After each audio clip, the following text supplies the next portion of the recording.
of the chemical plant.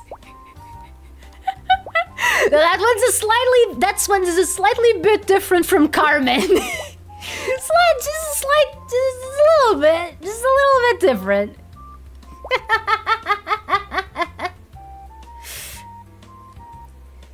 Singing Carmen would also be the opportunity for you to sing Toreador, then we'll get the bite of 87. Wait a second. That reminds. Okay, let me check which one that is. Toreador. Because that one also reminds me of another one, and Maiden, I think you're gonna appreciate this. No, I haven't. No, Zumu, now that you're here, someone mentioned the Toreador, you know, the song, and I'm going to check real quick. What it's like, which one that is. Because I do want to see if I would be able to... Toreador Carmen. Okay, let me see. Carmen, Toreador, Bize, Costas, Mogrin. Let me see. Okay, this is in the public domain. So... yeah.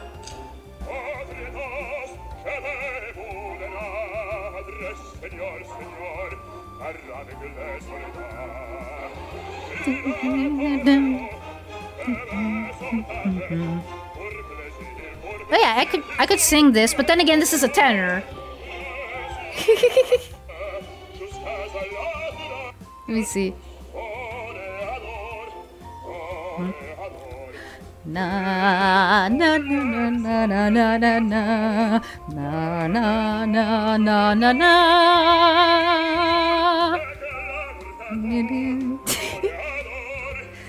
Yeah, no, but like when you mentioned this, you made me think of a different song. And for all the Portuguese people watching, this is going to be a treat. Okay, let me pull up the lyrics real quick because I don't know that. Oh damn, você não dorme. Da da da da da da da da da. Na na na na na na na na. Na na na na na na na na na na na na na na na. Okay, let me see. Da, da, da, da.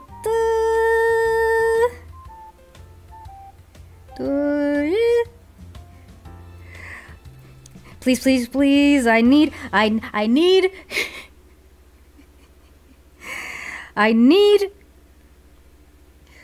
Okay. Okay. Prepare for this. This has nothing to do with FNAF. This is a very Portuguese thing. I'm gonna turn off the game audio for a sec. Não importa sol ou sombra, camarotes ou barreiras, toreamos ombro a ombro as feras. Ninguém nos leva ao engano, toreamos mano a mano, só nos podem causar dano. Espera. Entram guizos, chocas e capotes, e mantilhas pretas. Entram espadas, chifres e derrotes, e alguns poetas. Entram bravos, cravos e dichotes, porque tudo mais são tretas. Entram vacas depois dos forcados, que não pegam nada. Só lombrados e olés dos nabos, que não pagam nada. E só ficam os peões de brega, cuja profissão não pega. Com bandarilhas de esperança, afugentamos a fera. Estamos na praça da primavera. Nós vamos pegar o mundo pelos cornos da desgraça e fazermos da tristeza graça. Entram velhas, doidas e turistas, entram excursões, entram benefícios e cronistas, entram aldrabões, entram marialvas e coristas, entram galifões de crista. Entram cavaleiros à garupa do seu heroísmo. Entra aquela música maluca do passodoblismo. Entra a aficionada e a caduca, mais o snobismo e cismo. Entram empresários moralistas, entram frustrações, entram antiquários e fadistas e contradições. E entra muito dólar, muita gente que dá lucro aos milhões. E diz o inteligente que acabaram as canções.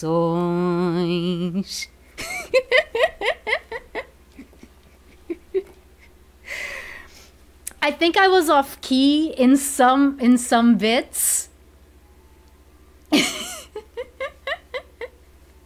I think I was off key in some bits because I started in the wrong key, and so the key changes were a little bit difficult. But I think Tourada, do Fernando Tordo do Maiden. You know, I wouldn't mind an all Portuguese song stream, honestly. You know, I could try to make like a collection of Portuguese songs that I actually like.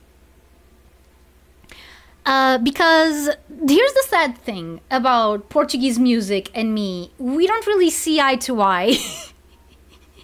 I've got myself a notion.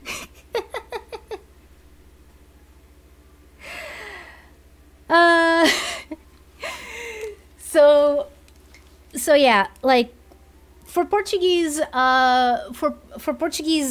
music, there's a lot that like most of the music that I like is just not made in Portugal. Like, and that's the folk songs. I could do folk songs. I know a few. Like one that goes, este linho é morisco e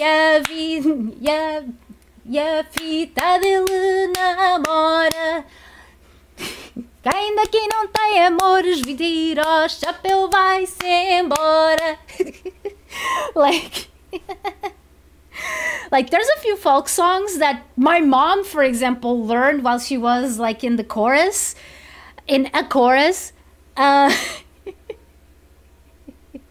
As long as I don't say no, I wouldn't sing King Barreiros. No, I was thinking more like, okay, to give you an idea of some of the ones. Hello, Elmer Alejandria, welcome. Like a few that I know that I like that could be like immediately on that list. It could be this. Tourada. There was one that is Menina. It's another one with lyrics by Ari dos Santos. Menina.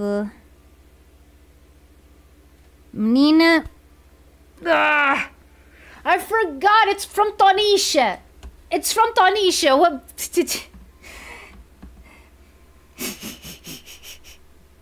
Menina do Alto da Serra. Yes, that's what it's called. Menina do Alto da Serra.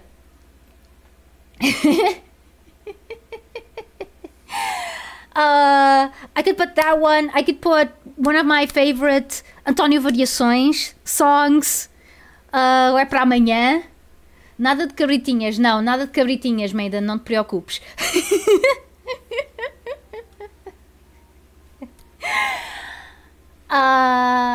So yeah, there's that one. That one is like that one's called Linho Morisco. There's one that's Cantiga Bailada. I love that one. That's already 5. Then I could put like a Rui Veloso song. I could put one that is the one that it's the first song that I remember listening on the radio. It's called Já Não Há Estrelas no Céu. No, I'm not gonna sing Tony Carreira. I'm not gonna sing Tony Carreira.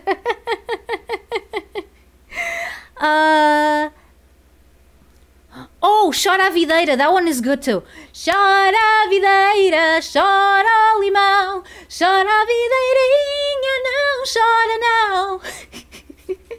Like, Tony autocarro. Oh, I get it because of the ta-ta that you make like on the... like, on the horn.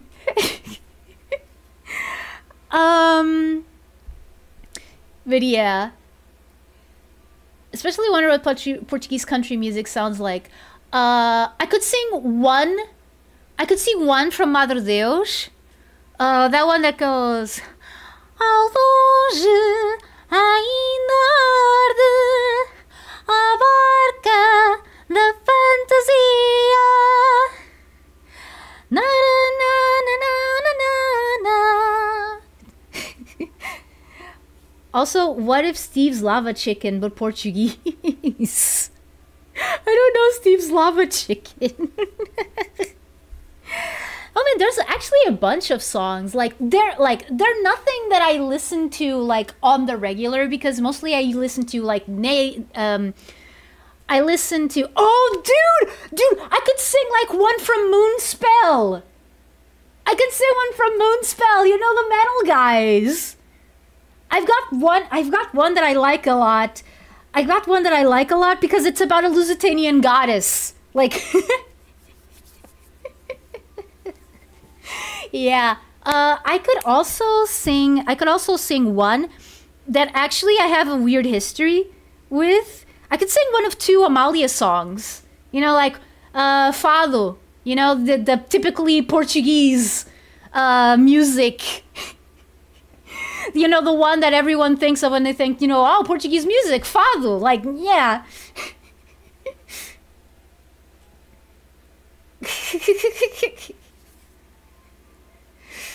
I do wonder who voiced Jack Black.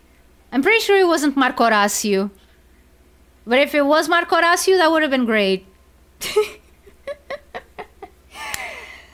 And that's because Marco Horacio voices Poe, the eponymous Kung Fu Panda, in Kung Fu Panda. But I'm pretty sure it's not him. Or in the Mario movie, I'm pretty sure they didn't voice Bowser. So yeah, that song is fire. In a Minecraft movie? Yes, Elmer, in a Minecraft movie. You're just in time. Yeah, but like, oh, there was one time that I actually sang a bit of Fado, like, you know, those two songs from Amália. That one, I don't remember the title, but it's the one that goes, São loucas, são loucas. Eu sei, meu amor, que nem chegaste a partir. Na, na, na, na, na, na, na, na, na, na, na, na. I think I'm losing myself. I should bet more on my singing. Aw, man, that stinks. That stinks. Meh.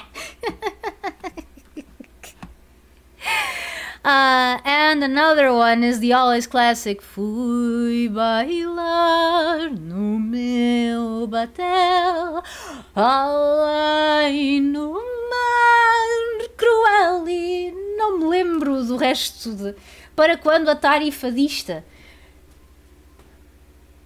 I mean, what I'm doing right now is I'm thinking of song ideas for a possible Portuguese song only stream. You know, like I sing Portuguese songs. So yeah, there's another Fado song. There's another Fado song that I like, but that one is a little bit hard. I think that one's a little bit harder. It's a bit more modern as well. It's one that goes Manhã, Na minha ruela, sol pela janela, o senhor rejeitoso dá tréguas ao berbequim. The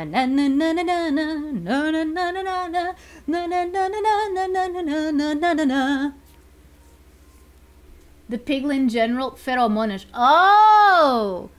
See, you know, one day when I'm a big and famous VTuber, maybe they'll call me to voice stuff, and then they realized, oh wait, you're already a voice actor. You already have credits. Yes, I do. Wouldn't that be something? Because yeah, like, I don't know, like, people like Pheromonas, like, if they have any acting sort of. Can you sing Persona songs but in Portuguese? I mean, I would have to translate them first, which is not impossible. Once I translated one of the openings of Full Metal Alchemist, not Brotherhood, the original anime. I translated it into Portuguese. Let me see if I can remember the lyrics, actually. Yeah.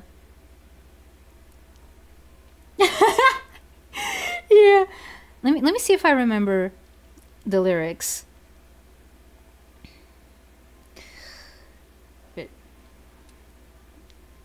See, those lyrics were written on my MacBook. Remember when I was talking about my MacBook?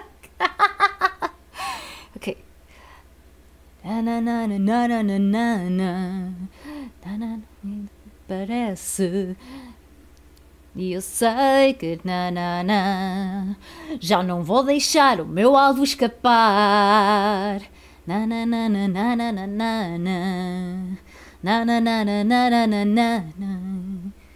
Oh man, it's been so long. But like, vou a correr, na na na, tão depressa como puder. Na na na na na na na na na na na na na na na na na na na. Man. Yeah, like I actually. Hello, Krandantoste, welcome. Yeah, I did. I translated that. Oh, I was about to say the reason why I translated it, but I think that I've already But I think that I've already talked about it on stream. But I did do cosplay for like, you know, a couple of years.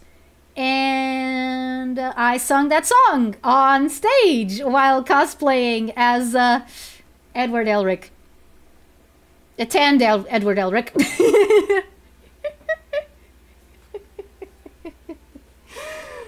Oh, Homem do Leme. I mean, that doesn't really fit the kind of music that I like all that much. Then again, neither does Madre Deus. But it is, you know, a little bit closer to the kind of music that I usually listen to. Because again, I listen to a lot of New Age. I listen to a lot of Epicore. I listen to movie soundtracks. Symphonic metal every now and then. But yeah.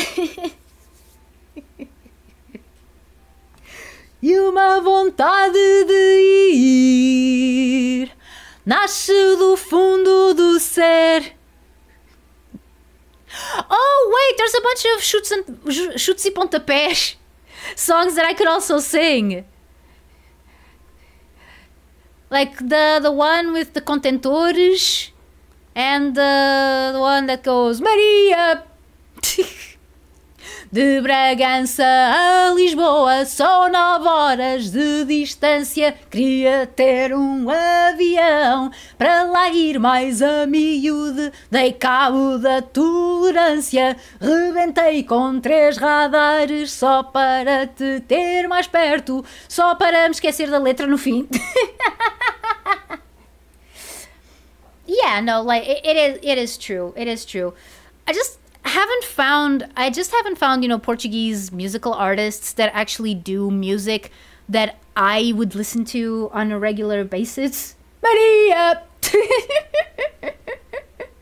Maria! Oh man! Oh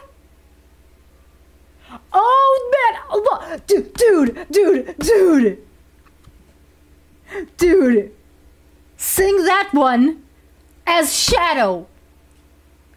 How would that even work? Does Shadow even have like a singing voice?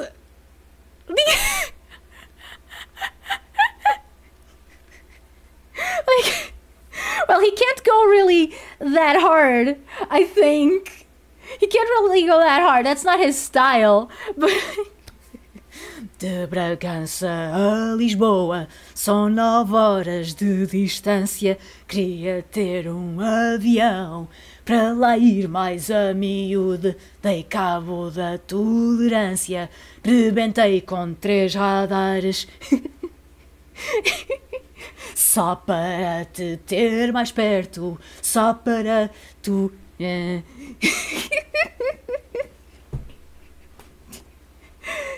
Shadow gonna have his dame dane moment.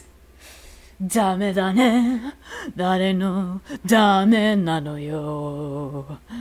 Anata ga suki de, suki sugite.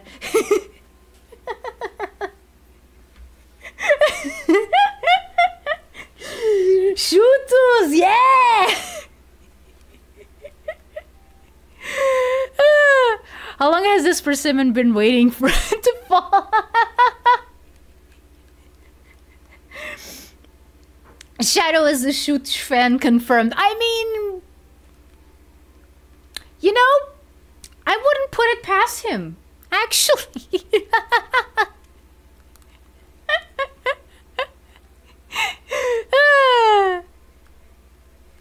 Shadow has some good taste. By the way, for anyone who's outside the context, Chutes e Pontapés is a Portuguese rock band that has been active since at least the 80s. I think that they were actually formed in the late 70s, but I could be wrong. Like, I genuinely don't know. Chat was broken? Oh, man. Sometimes that happens. It sucks.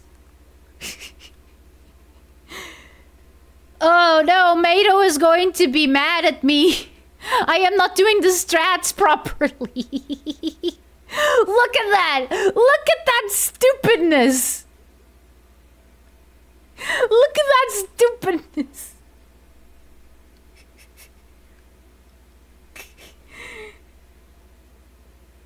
Chutes e Pontapés actually started in the late Iron Age. Oh, so they're contemporaries. So they're contemporaries of Asterix, huh? Which is also topical for this stream because I talked about that one song. I talked about that one song that was from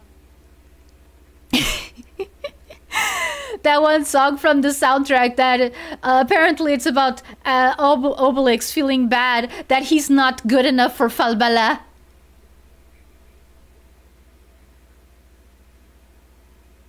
Maiden, you did not. Okay, blame this. Blame what's gonna happen strictly on Maiden. Hello, Saddam boy. So dang it. Oh, dang it. I thought I knew the entirety of the lyrics. Não mata mais mói.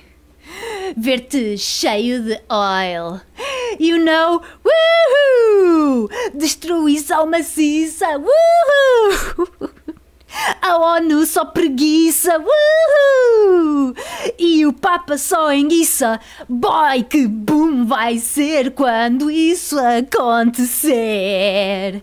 Tu vais ver. Yeah!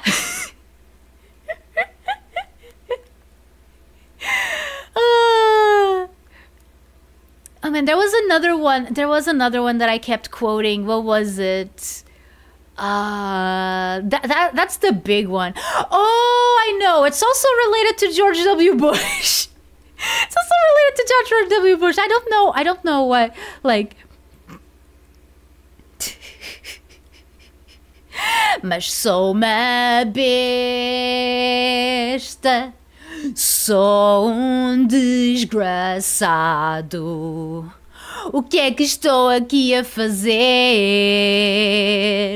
Vou voltar a beber. That is so stupid. You also know it. You also know it. Fudge.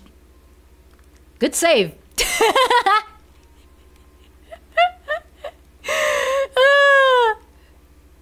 Oh no, the Suika strats. They're all going away.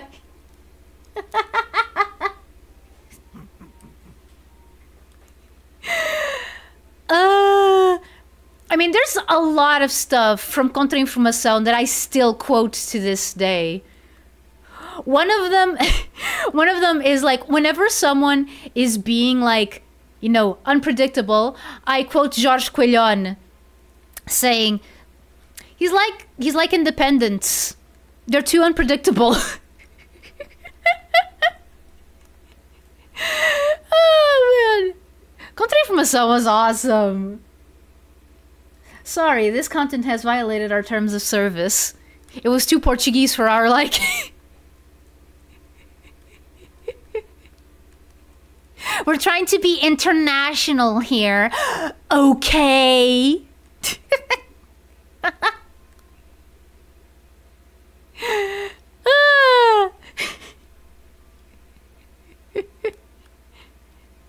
But yeah, I don't think that those parody songs would make it onto the list.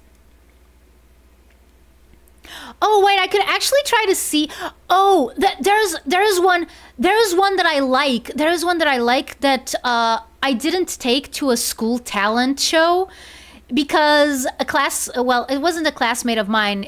She was on the grade after, but I wanted to take it. But then I realized, oh yeah, she's taking it, so I can't. So I took "What's Up" by the Four Non Blondes instead.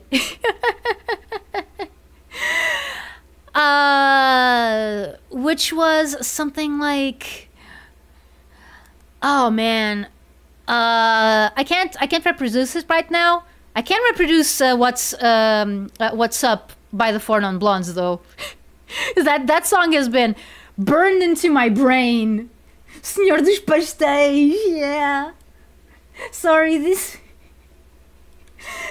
parodies are too foreign. Try parodying Thick of It instead. I only remember about the Senhor dos Pastéis. Oh man, yeah.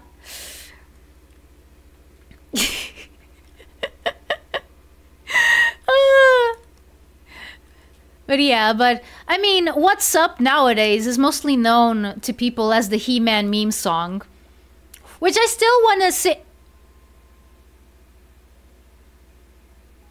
I wasn't paying attention. I wasn't paying attention. I wasn't paying attention and I lost. Whoops. But yeah. Oh, and by the way, I did win that talent show. I did win that talent show with that song. Can you imagine me dressed like the vocalist of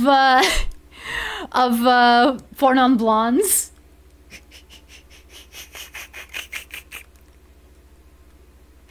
I mean, if you can't imagine, just picture it. Just picture in your head little Atari stepping up to the stage and singing 25 years of my life and still trying to get up that great big hill of hope for a destination.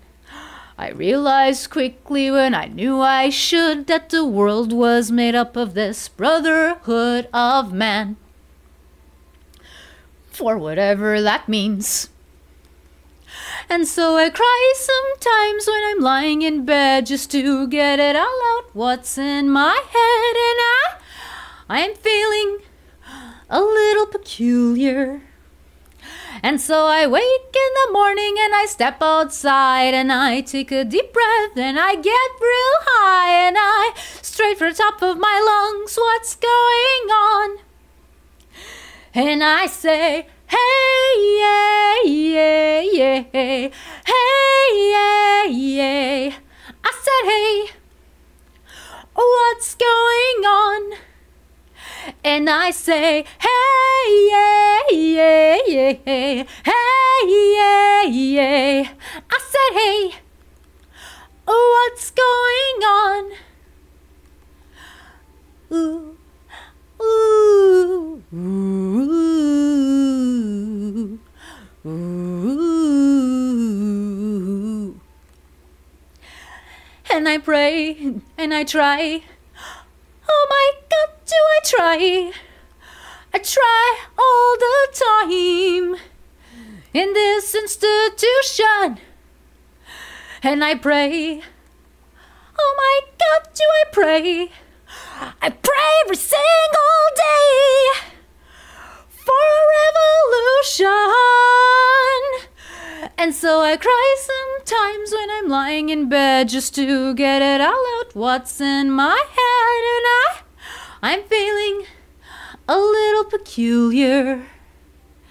And so I wake in the morning and I step outside and I take a deep breath and I get real high and I straight from the top of my lungs, what's going on?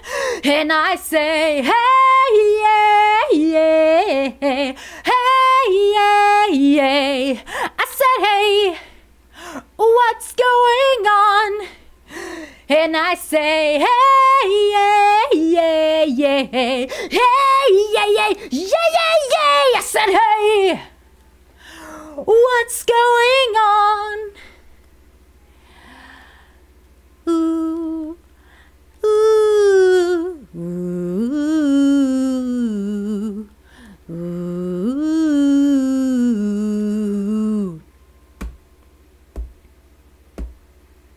25 years of my life and still trying to get up that great big hill of hope for a destination. Okay, so that just turned into an actual performance of the song.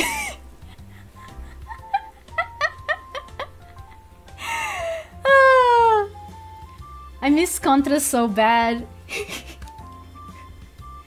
Fabulous shaman powers were bestowed upon me every time I raise aloft my staff and say, for the power of Atari.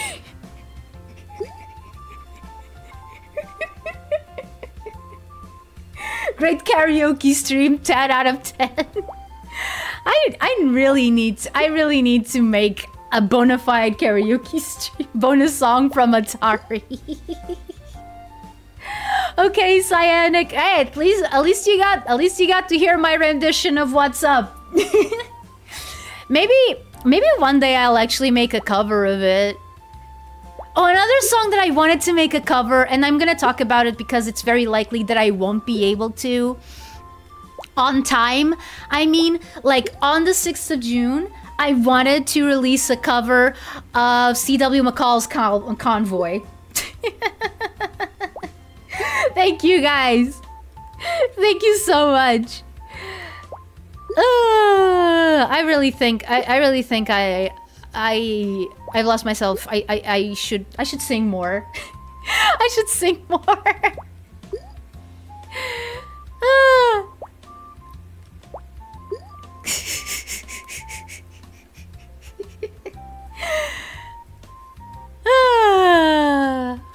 I love singing. I love singing. I guess you can tell. I still don't have a SUIKA though. You know what I have? Singing talent. You know what I don't have? A SUIKA. Yeah. I mean, I think I probably could, you know, just do covers like, you know, the old-fashioned way. Dude, Thank you. Thank you. Like, you know, just a picture, just my vocals on top of something else. I have strong oh. That's the first time someone has told me that. I have strong lungs.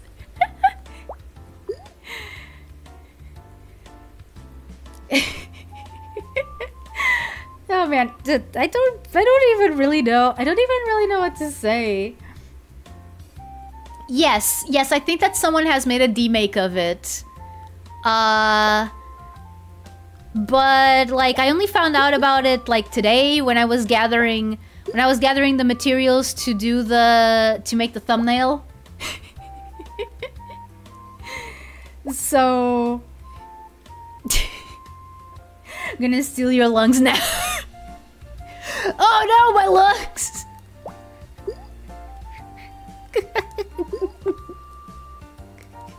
Ah yes, sometimes the Lord sees that you have something real nifty there and then he just takes it.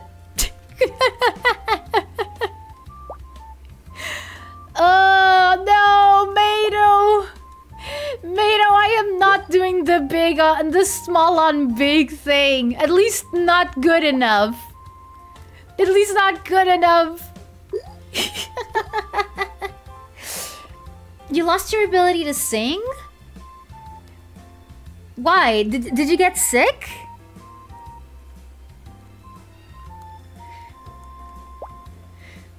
Wait, that does mean... Wait, I sung 2 whole songs in this whole stream.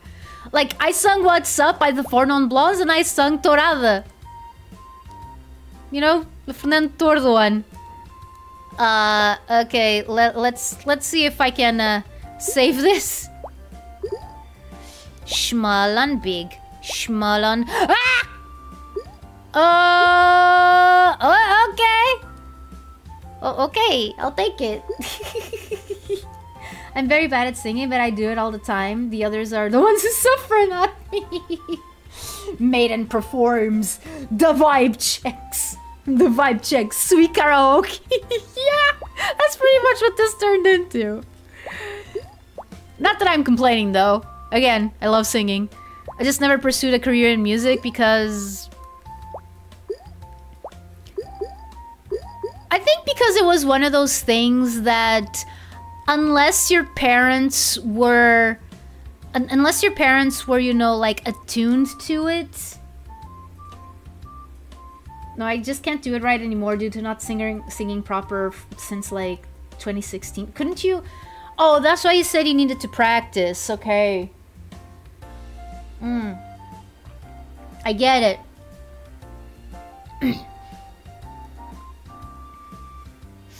Yeah, there you go.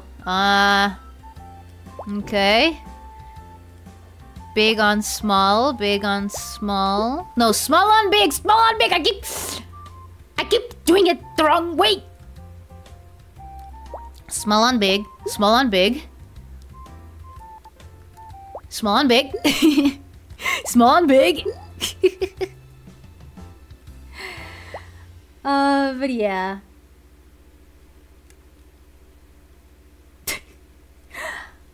That's where you are wrong, Fishopes. I am not an anime girl. I'm an anime boy. Also, embracing humanity has nothing to do with hiding behind anime girls or even people who don't like use any sort of avatar when they're like when they do videos. Because I know a lot of people that are like that, like Cosmonaut, for example. Like, he does a lot of videos.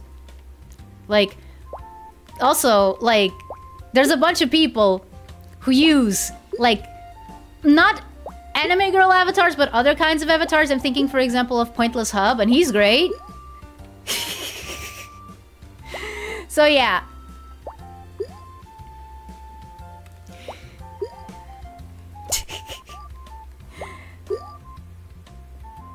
Why are you so far? Yeah, like, I'm still like... Dude, Pokemon Sun and Moon came out, like, recently, right? There haven't been 2 generations of Pokemon. Check my humanity, Jojo.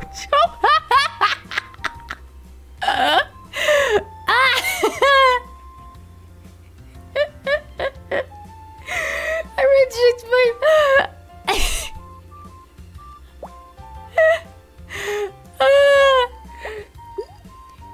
I mean, I'm not gonna turn into a vampire.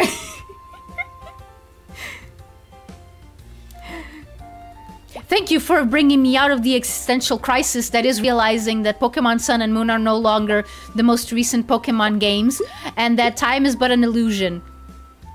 But an illusion that really hurts. Also, I was not supposed to do that. Frick. My Wii games are brand spanking new. Yeah. Yeah. No, dude, I remember when, like, oh yeah, Pokemon Diamond and Pearl. This is what we're doing now. This is like the new one.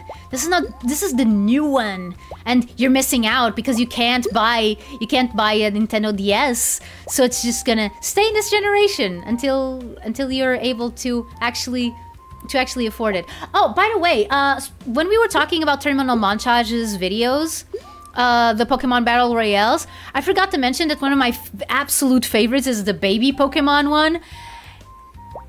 Yes, I am biased. Yes, I am biased. If you know who the winner is, then yeah, your suspicions are correct. When Sonic was only 25 years old and not nearly 35, yeah. When the Goofy movie was 21, I believe? When the Goofy movie was 21 and not 30. Which is what it is now. This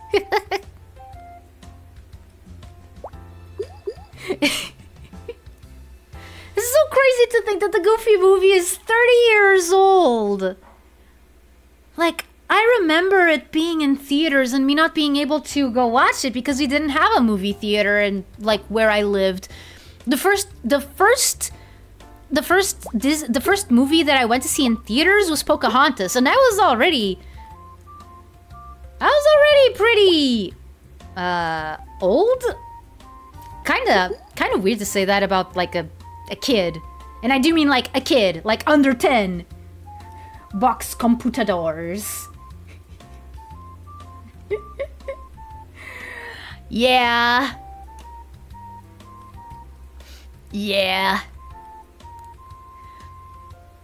I do love the resurgence that a Goofy movie is having nowadays. Like, good. Good, it deserves it. Oh no! Fuck! Hey. Oh boy. Looking at ourselves back in 2016. Look at you, so young and happy. Where did the years go? I mean, to be honest, in 2016, I was not having a good time.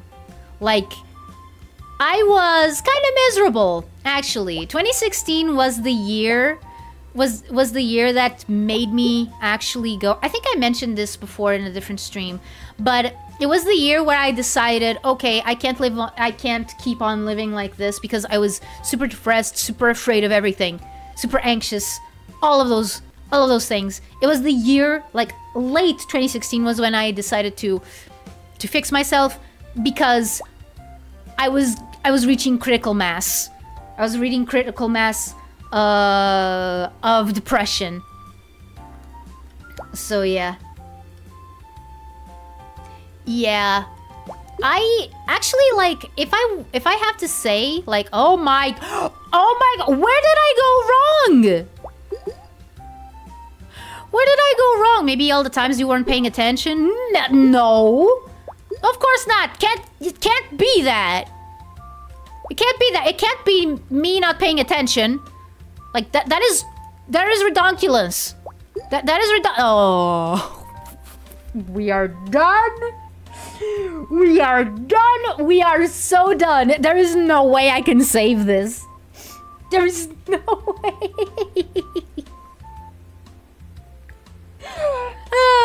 Sorry for y'all who had it bad 9 years ago, yeah. What happened? Did something? No, don't think so. I mean, on the other hand, 2016 was a very Polynesian sort of year for me because yeah, Pokemon was setting its game in Hawaii, which I loved and still do love. And then at the end of the year, we got Moana, which was it's legit one of my favorite recent-ish movies. Moana is almost 10 years old. That's a nice argument, Nando. Why don't you back it up with a source? I'm waiting for Nando's response to read it in the voice as well.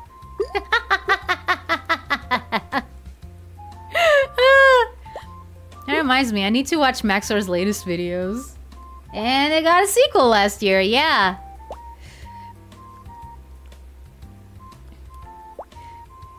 Oh yeah, someone asked me what I thought of Moana 2, and I think I derailed. Because of course I did. Okay, so my thoughts on Moana 2.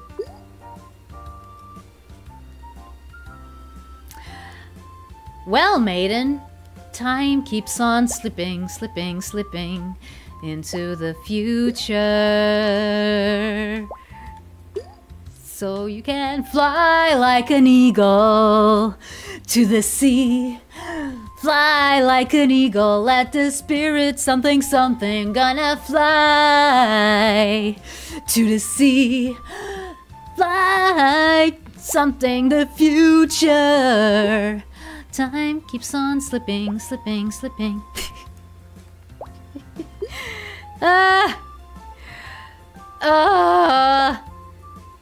This is not going well.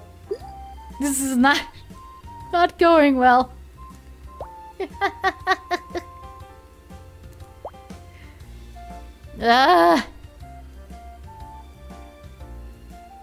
Oh yay! Now those two are locked.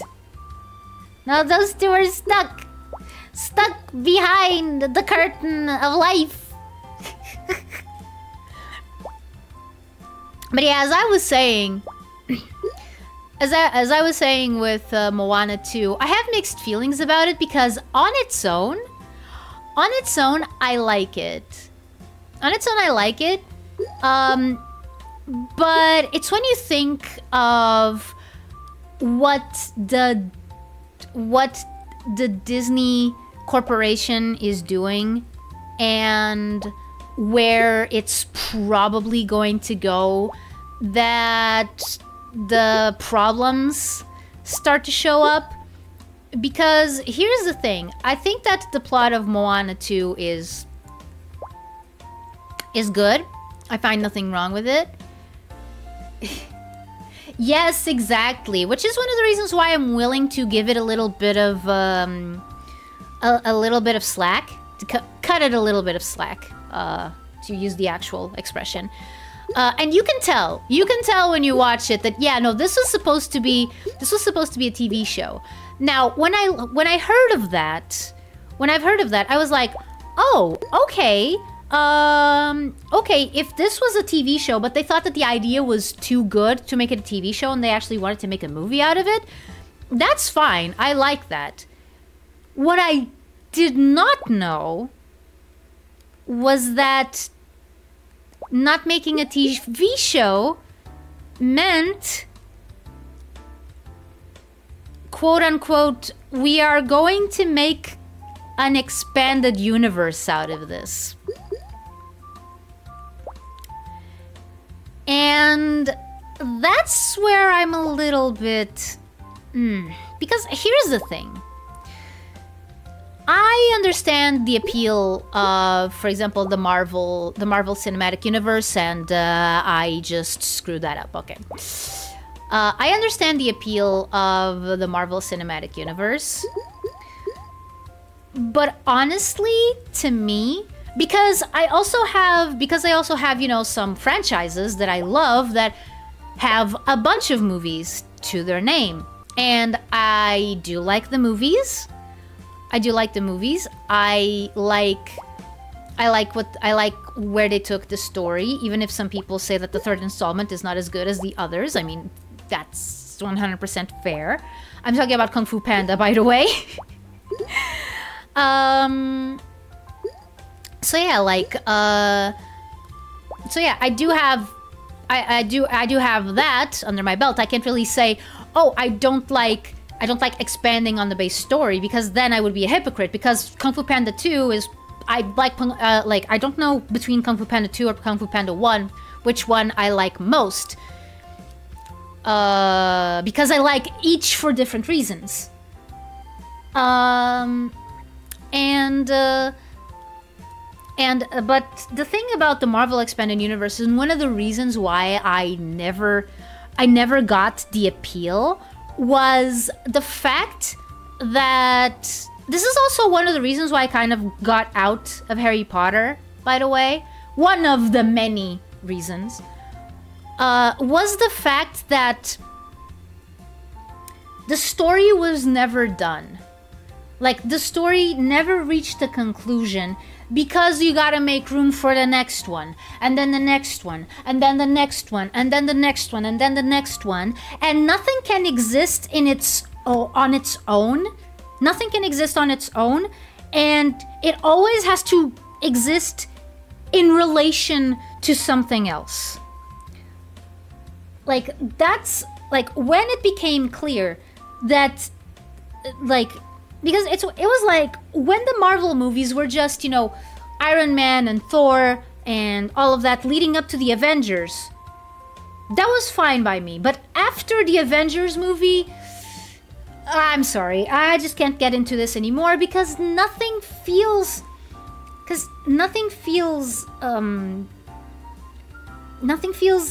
like an actual story, you know? Like, nothing feels like a story with a beginning, middle, and an end. Because they're not stories with a beginning, middle, and an end. And that's what I'm afraid will happen to Moana. Like, because, yeah, we got the post-credit scene, and it's one of the things that I talked about when I watched Sonic 3, and I made a stream talking about it, which ended up being more about the Knuckles show than Sonic 3. I mean, go figure. But yeah, when I talked about that, I did mention that I kind of wanted to look at Sonic 3 more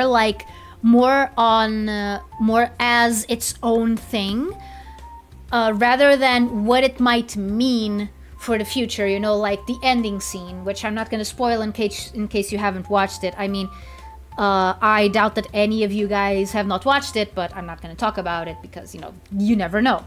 Also, I don't know who's watching the VOD, so...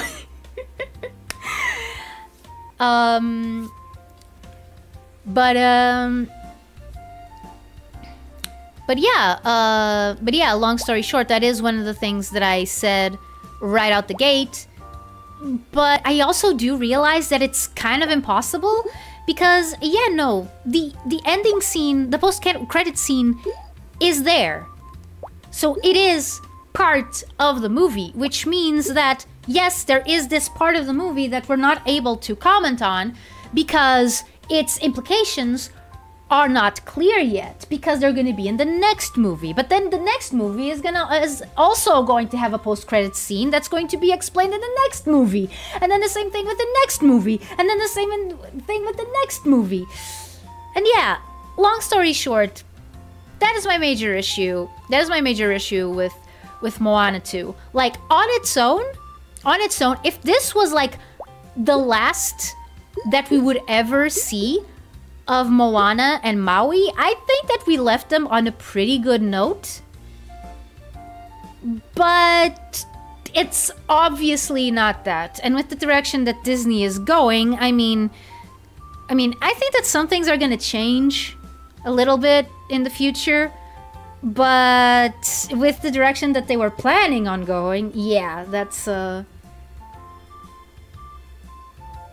yeah. Gonna go play some Game Boy Adventure in the dark and cry because so much time has passed. How am I gonna play GBA in the dark? That's a good question. Guess I'll use my imagination. Yeah. I think we can still look at Sonic 3 as one story. The ending scenes are like a transition to what's to come. I don't mind that at all, actually. I feel like a cinematic universe for Moana is very unnecessary. Yeah, no, exactly. Exactly. I mean, okay. Okay, I am engaging in a bit of a logical fallacy, which is equating a cinematic universe with sequels. Which is wrong. Which is factually wrong. A sequel does not mean that your movie has an extended universe. It's just that because of the way that we've been trained to think, because of the Marvel movies and whatnot, that's what it feels like. Every movie feels like it's a sequel to another that is not even, you know, that doesn't even has, you know, the title.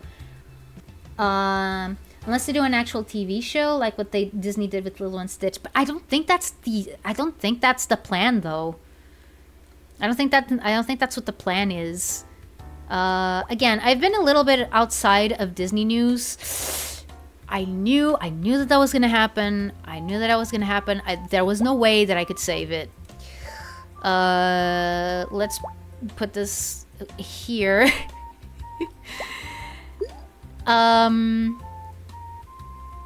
Oh, now all of those are stuck there. Okay. But yeah, at least that's not what it feels like. But yeah, on its own,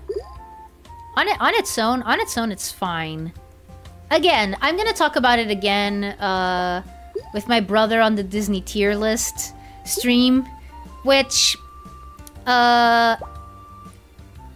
again, it was meant to be today, but yeah, no, I still had to make the assets, and I didn't have time for that. So, because I also wanted to give it the proper amount of publicity, you know, like I wanted to advertise it a little bit, you know, generate a little bit of hype. I realized that, you know, generating hype with the amount of subscribers that I have is a little bit hard, but okay, Star Quartz. Probably not. I'm only gonna be here like another 10 minutes.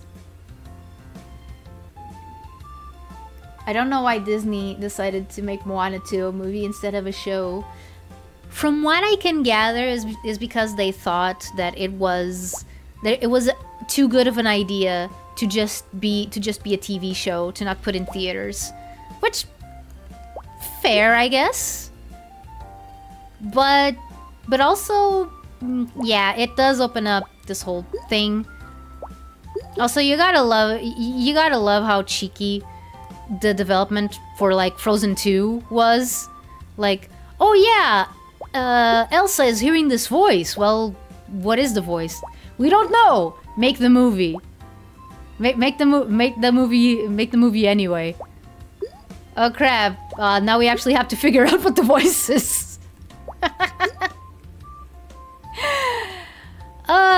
Also somebody on the production of Frozen 2 wasn't informed of what happened with The Emperor's New Groove and the whole Kingdom in the Sun thing, because they were like, oh, Disney has never missed a deadline.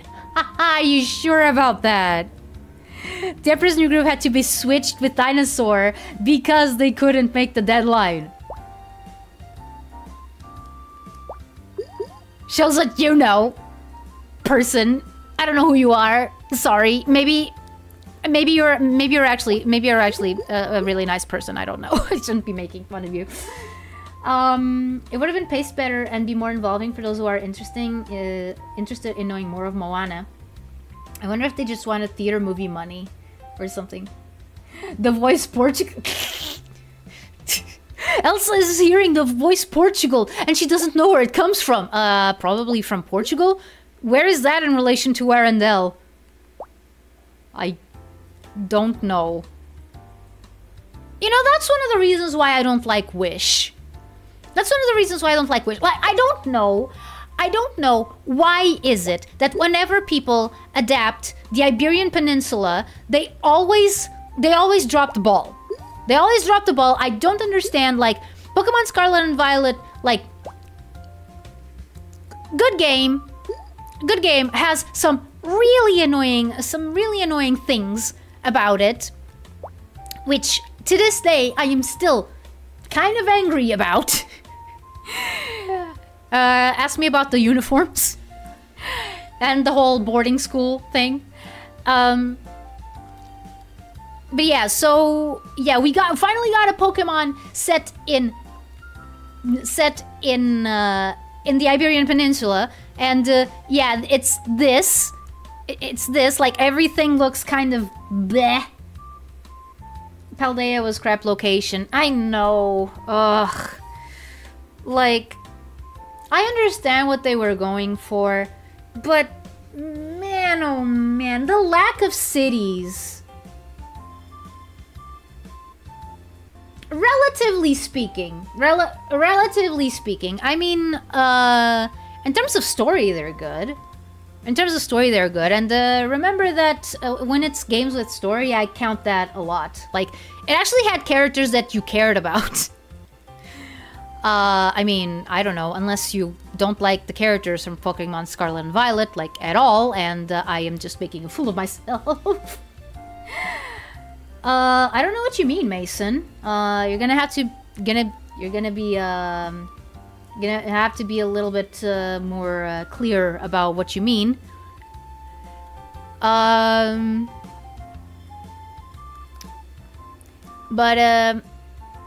But yeah, and then you got Wish, which is supposed to be like, you know, Andalusia. It's supposed to be Andalusia, like southern Portugal, like, you know, the whole south of the peninsula, of the peninsula. I was gonna say Peninsula Iberica, which is stupid. No, Mato, your advice is not helping me here.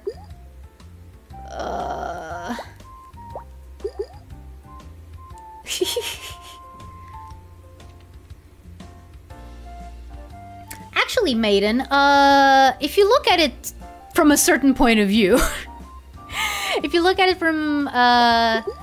from a certain point of view, you can find a lot of Portugal in Paldea.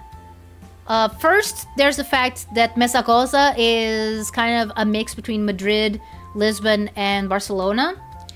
Then you have Cortondo, which is kind of like right on the frontier between the Portuguese Alentejo and the Spanish... I don't remember. Is it already Andalusia? I don't think that it's Andalusia, but I also don't think that it's Extremadura either. Like, Cortondo is also kind of based in Portugal. There's the city in the desert, Carrascafa. Carrascafa is 100% based on Porto Covo, except the location is, you know, a little bit off.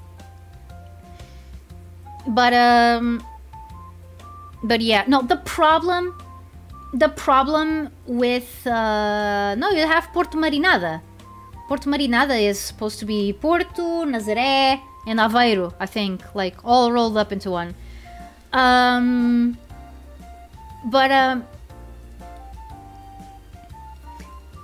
yeah, I mean, I can't imagine how the Azores and Madeira feel. Like, they weren't even acknowledged, or the Canary Islands. Like, they were not even acknowledged. Like, eh.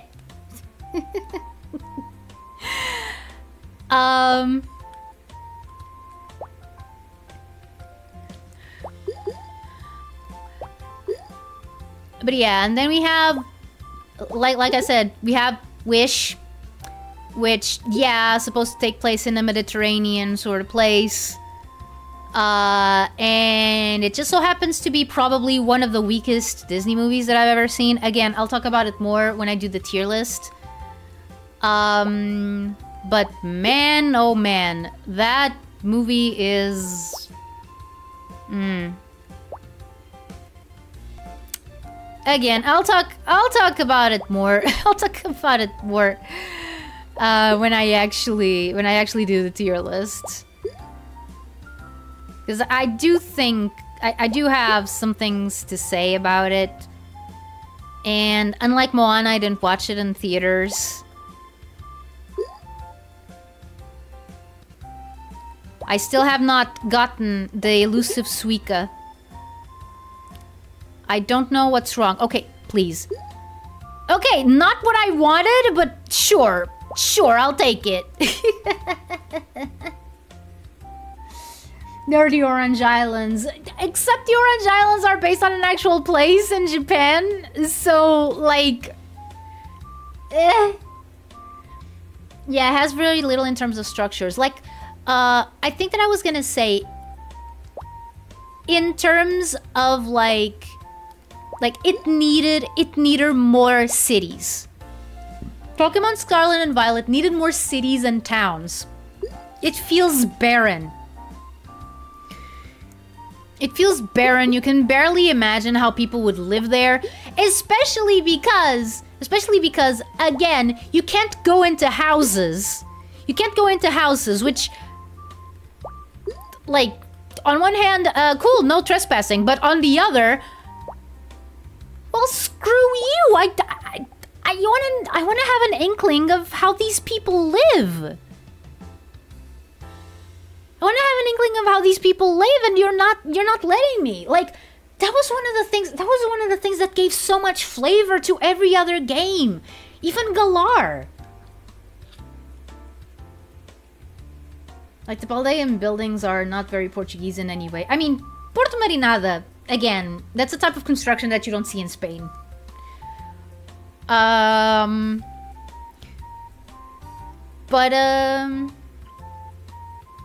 yeah, what was I saying? I forgot. I forgot. I was talking about...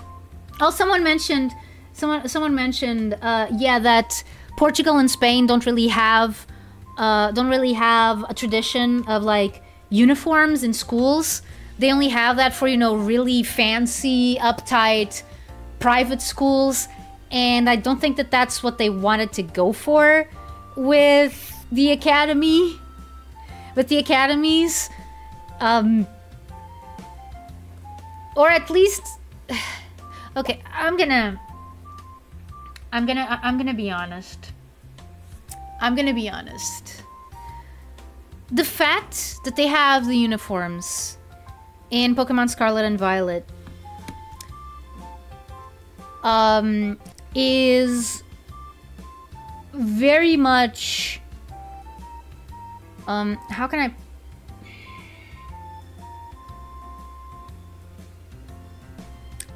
It makes the game feel like it's selling you something that it's not. Like I said, the only places that have school uniforms in Portugal and Spain are really high-end, uptight, prissy private schools. And that's the idea that I get when I look at Naranja Academy or Uva Academy.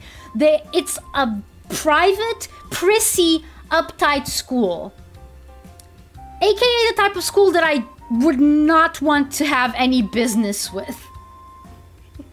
But it's based on the University of Coimbra. I don't care. I don't care. They don't wear uniforms in the University of Coimbra.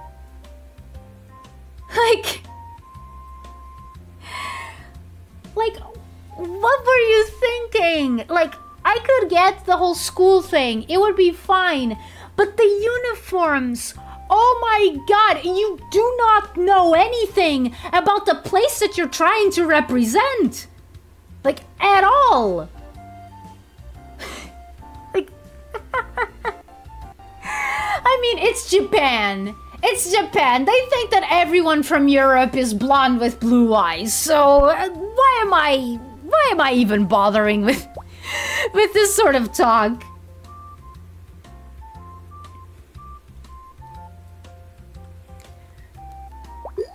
Ah!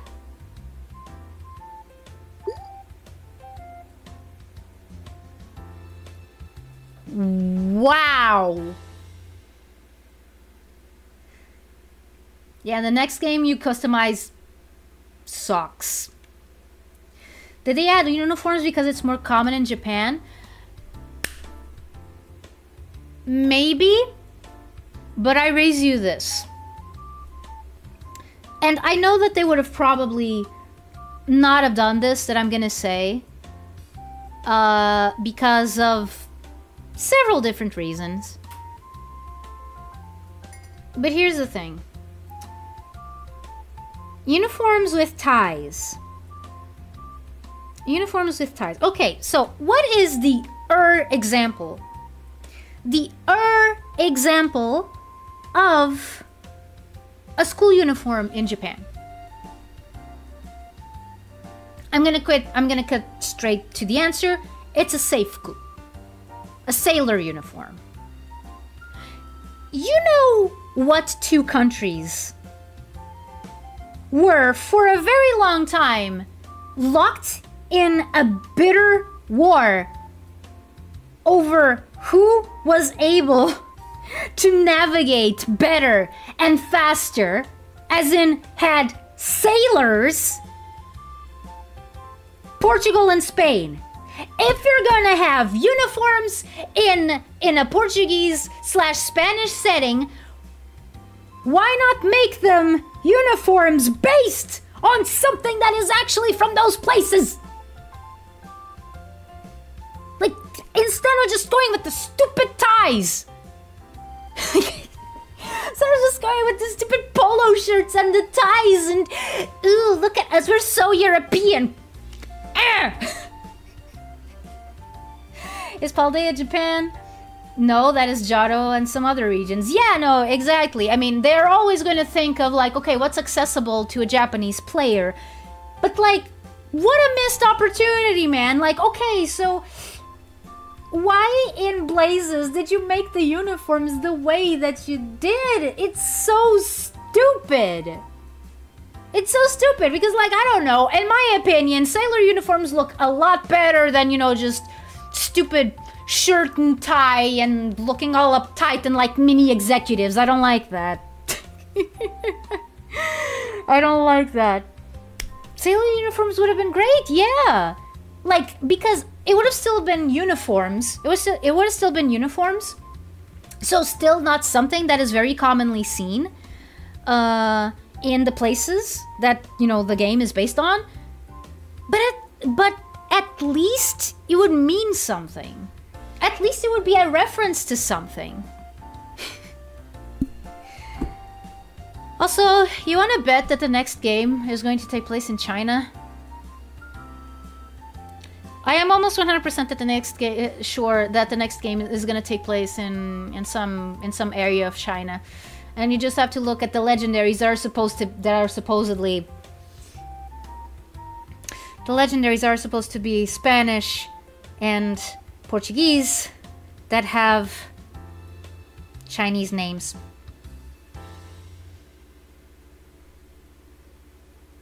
At least Scotland got cool martial arts bears. What do we got? A literal snow leopard? Not much else. I wish for a Mexico-inspired Pokemon region. Oh, dude! Dude, that would be so cool. That would be so cool. And, like, you know, bring, like, Mexico and maybe Guatemala. You know, like, bring some Aztec and bring some Aztec and Mayan inspiration into it. That would be so cool. It We also got a mini Donald Duck. I mean, yeah. Yeah, no, like, we did get good things. You got some bad things, you got some good things. I mean, at least me having gotten Violet, it means that my dressing up options are better than if I had gotten Scarlet, because the color coordination in Scarlet is terrible. Like, of all the colors that they could have gone with, like, I've seen my brother try to play around with the character customization in Violet and in Scarlet, and like, he's already not very fashion inclined, but man, it it looks so bad. And then the new batch of uniforms that we got with the DLC, they're even worse. Like the new batch of your own academy uniforms. I mean, the Blueberry Academy uniform, I also don't like it. I only like the Battle Club uniform. That's the one I wear.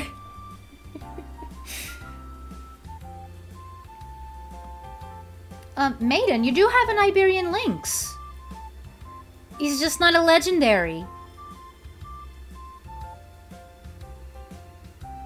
Like, Meowscarada is an Iberian Lynx.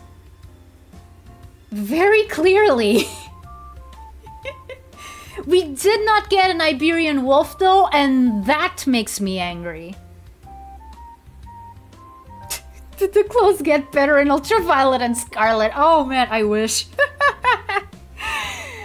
No. I don't know if it's just me, but I don't think there will be a Pokemon game inspired by countries in Africa. Yeah, no, they're gonna go to the easy cells. They're gonna go to the easy cells. Unless they do one based on South Africa or Madagascar. But even then, the history of Madagascar is very complicated. So is the history of South Africa. I could see them. I would see them do a game in Brazil sooner than any African country. Like, because, like, any Muslim country is out of the question. Like, no, you're not gonna set a Pokemon game in a Muslim country. Forget that. I don't have to say why. Second, so yeah, that pretty much takes Egypt out of the equation, which is a shame. But yeah, I would say that they could base a Pokemon game like on Brazil, Argentina, I think as well. Like maybe they could. Peru is not probably a good option, but if they wanted to play up, you know, the Inca stuff, they could. I mean, they could pick another place in the United States. I don't know if they would go to Canada. Probably. If they wanted to keep on a European binge, I would say go Rome or Greece. And just go ham with the mythology references.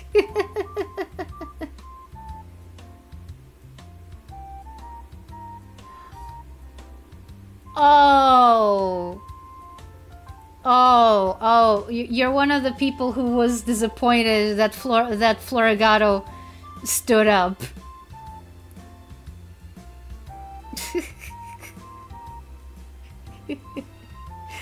I mean, I can't say I share your frustration because I don't mind bipedal anthropomorphic Pokemon at all. We've had that discussion. We had that discussion before. I like anthropomorphic animals, okay? I don't mind if my cats and dogs and wolves and foxes and lions stand up. Like, I don't mind it. It's fine. So yeah, I don't share I'm sorry, I don't share your indignation, maiden.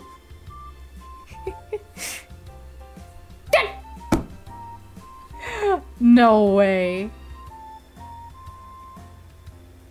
Yeah.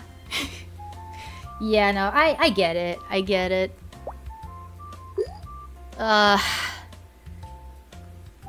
Somebody tells me I'm gonna die on the beach with this one. Because, like, those... Oh.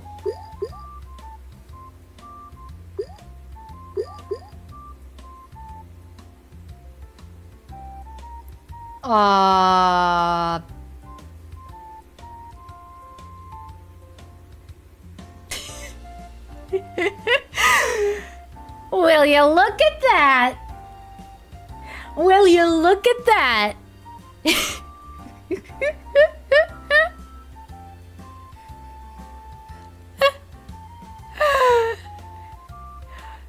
I was kind of distracted. I was kind of distracted with the conversation to notice that, yup, we got a Suika. It's here. It's finally here.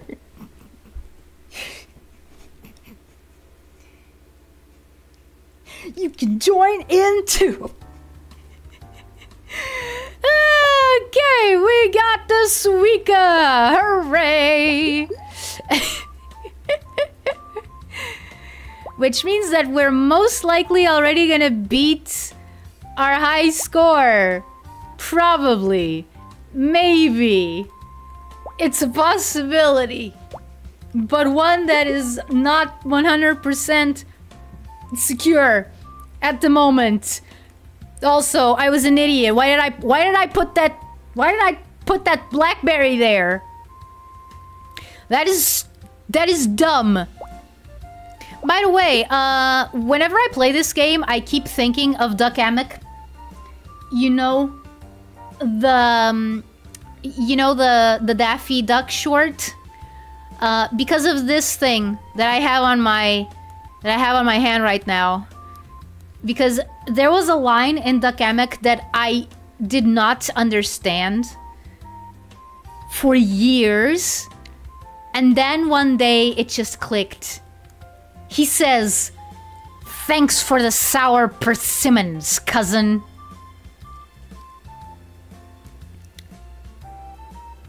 And when I finally cracked that, I was so proud of myself.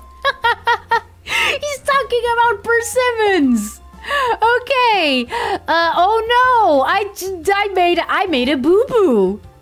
I made a boo boo. Oh no!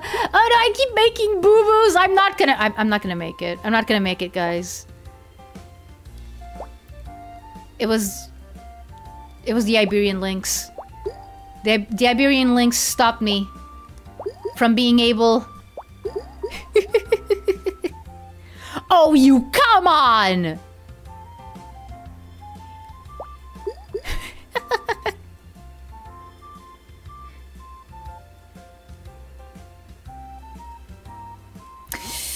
The croc is half Mexican. Is half Mexican and half Barcelonian. Catalan. Let's put it like that.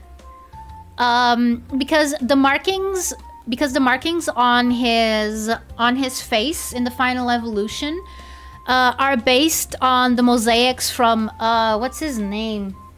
Gaudi. Let me see what his first name is.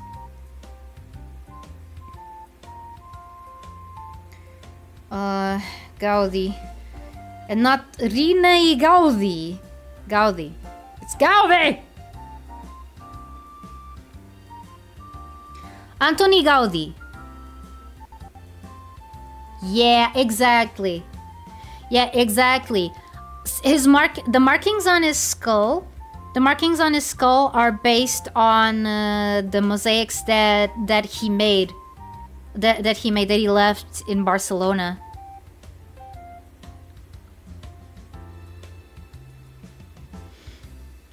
So yeah, the croc is Catalan.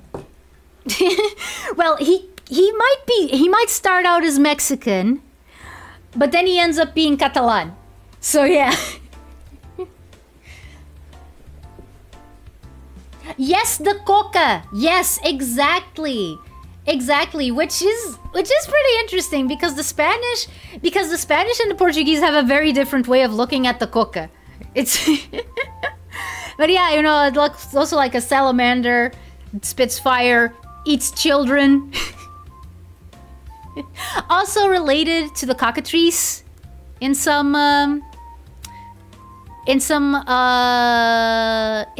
traditions. I have no choice. I have no choice. I have to be bad at the game. Oh well. Uh-oh. Okay. Okay, I think that's enough Suika. I mean, I did get a Suika. And I got the best daily ranking and monthly ranking and overall ranking.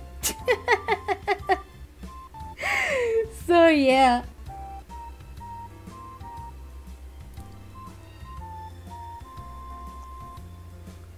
Oh, I think I get it. I don't remember the water starter, not gonna lie.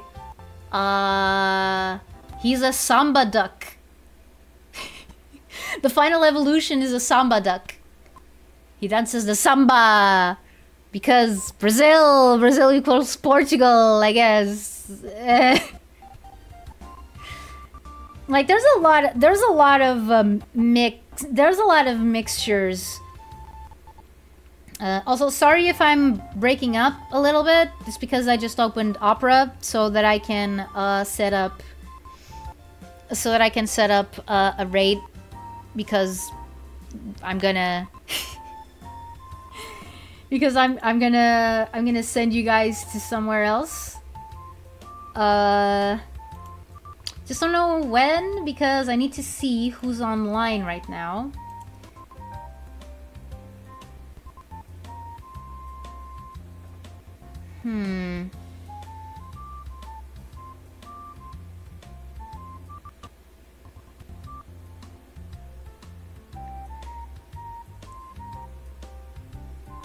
Seriously, only that? You can send your viewers to any channel that gives you redirect privileges. More content may be available from different channels. Search for a specific channel or video to redirect to. Okay. Ah, dude. I could have redirected to Salty DK Dan, but he's not online right now. Oh no.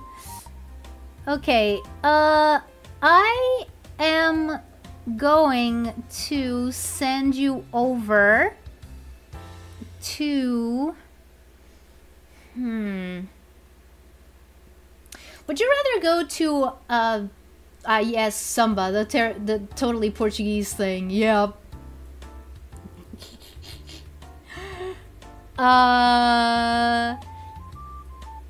Would you rather go to a smaller streamer or to a corpo one? A corpo one that is, you know, from a larger thing? Or would you rather watch kittens? I can also redirect you to... I can also redirect you to a stream about newborn kittens in Canada. I'm gonna send myself to bed. Okay, maiden. Okay, maiden, sleep tight.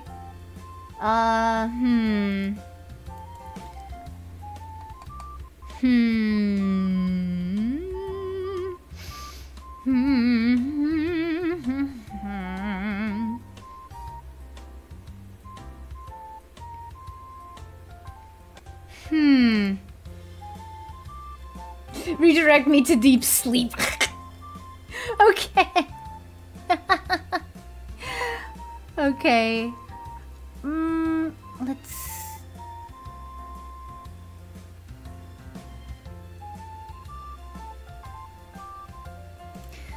Okay, I'm gonna redirect you. I'm gonna redirect you to someone who, like, I don't know if she's finishing stream too.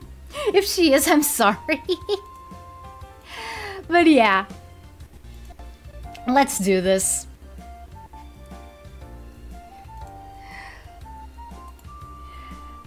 Redirect me to my... Yeah, no, I know, it's almost midnight. I had only planned on going until 11:30, but, you know how the Zatsuing goes, and the derailings and all of that. So, yeah. So, yeah, whether you're watching this live, or the VOD, or are a lurker, or are a member just happened to not be able to show up, know that your presence is always appreciated. Please don't do this to me. And see you soon. Or, as they say in Atlantis, Ekabe! Bye! Classic Atari business. Yes, 100%. Bye!